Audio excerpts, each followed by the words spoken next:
So here's a sentence that I've actually said before, but never thought I would say. I just got out of prison.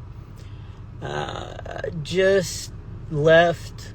Probably can't say where I was, but anyway, I went to a prison today to do a show for the inmates, and it was crazy.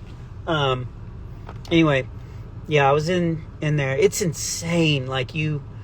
And I do a bit about this on stage, but you can bring your ID and your car keys, and you have to go through metal detectors, and you have to go through 3 different cages. Like, you step into this cage, and you have to show your ID to a camera, and then they read it, and then they go, okay, and then you step out of the cage, go down a little bit, and then get into a second cage. It's very intense, and I've been to this unit before. I was there 3 years ago and met all the inmates, did a show for them, and they're the guys that want to get their life back together. They're the guys that have found Jesus, and they're wanting to do good in life now. So they're just good people. Anyway, I was there 3 years ago, and then through a random meeting, actually Shonda Pierce was doing a show down here in Houston about a year ago,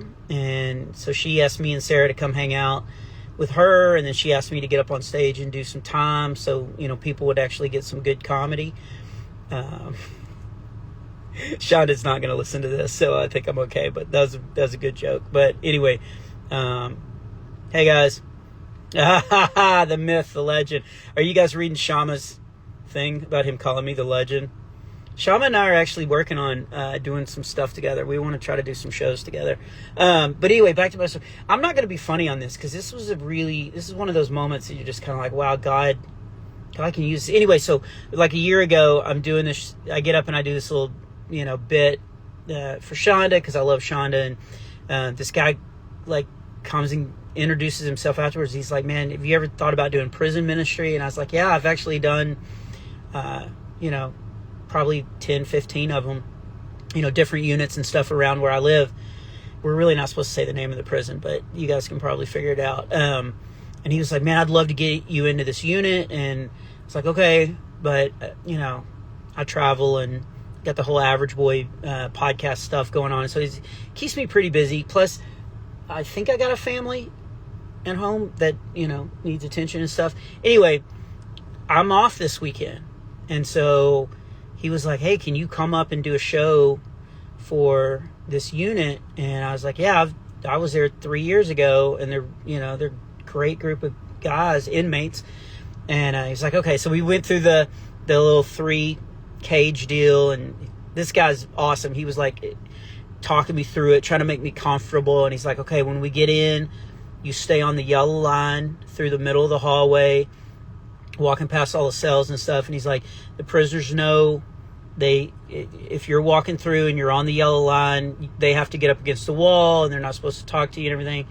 And I was like, yeah, dude, I'm comfortable. Like I said, I've been here before. And he's like, okay. And so we're walking down, and this first inmate gets up against the wall, and he looks and he's like, Bob Smiley's back. I was there 3 years ago. And he starts saying, hey, Bob Smiley's back, Bob Smiley. And so people are like, dude, you came back.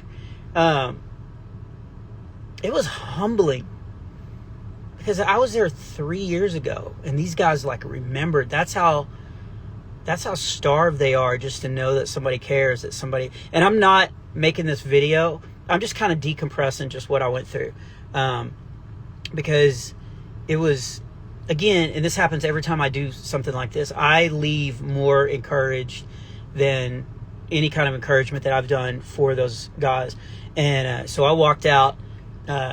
Anyway, so they take us into this chapel where I'm going to do my show. But they let me talk about Jesus, which is the whole reason why I go.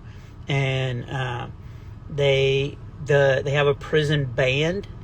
And I'm sitting in there. And of course, it's a little scary because you're just in this room with 200 inmates, and there are no guards. There's guards outside. So, if they decide to riot once they're done with me, then they will, get harsh punishment after they're done. But there's no guards in the room, which is crazy. But I didn't feel like I was ever in danger, because like I said, these are guys like trying to get their life back together. And so they opened the service with a prayer, and this is what impacted me.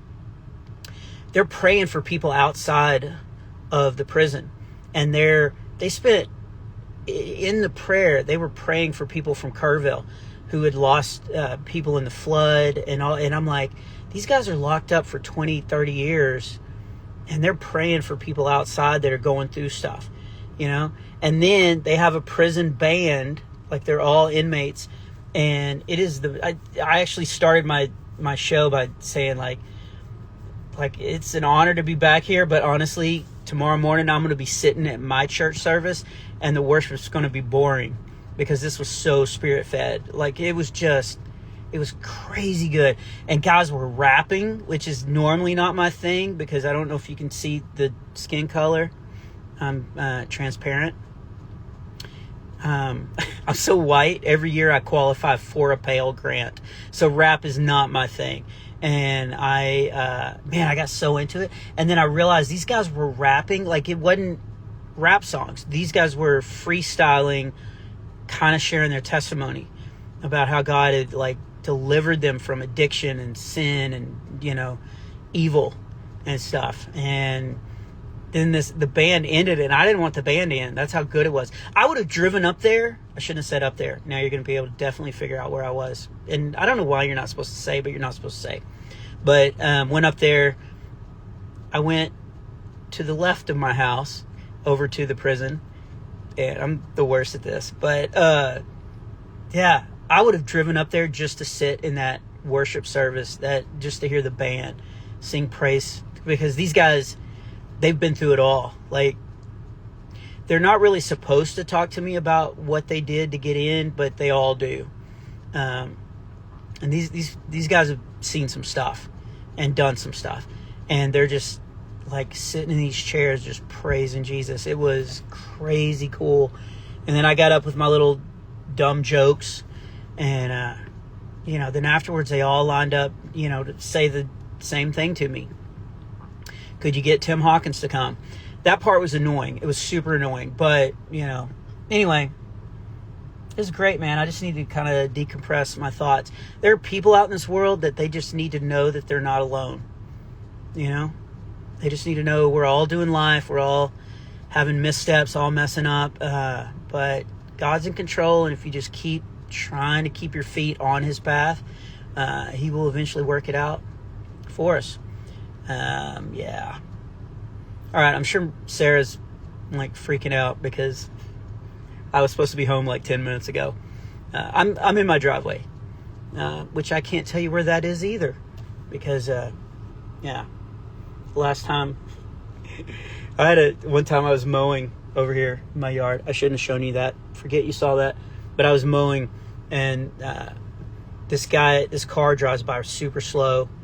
And so I stop and I look, and he stops and gets out, and he's got his daughter with him, and he's like, "Hey, I hope this is okay, but my daughter's a big fan, and I just we drive by here every once in a while to see if you're out." And and I was like, "How'd you know I live here?" And he was like, "I delivered a pizza to you about 3 weeks ago." And I was like, "Oh." So anyway, I hope you guys are having a great Saturday. Here's my challenge. Find somebody that looks like they need to be encouraged and just encourage them. Like, we're built for community. So find somebody and just let them know they're loved. That's my challenge today. It's 5 o'clock here, Central Time. I think the prison would be okay with me saying that they're in Central Time. I don't know why they just keep going. If you do any posts or anything about it, just don't tell where you went or where it is. But yeah, man, we need to be encouraging each other. I think it'll make the world a better place. Anyway, that's my thoughts. Hope you guys are having a great weekend. I've been off for 2 weeks, and I'm about to hit the road starting Wednesday. So hopefully I'm coming to your town. I got a lot of shows in August, so come see me, and let's hang out. All right, later.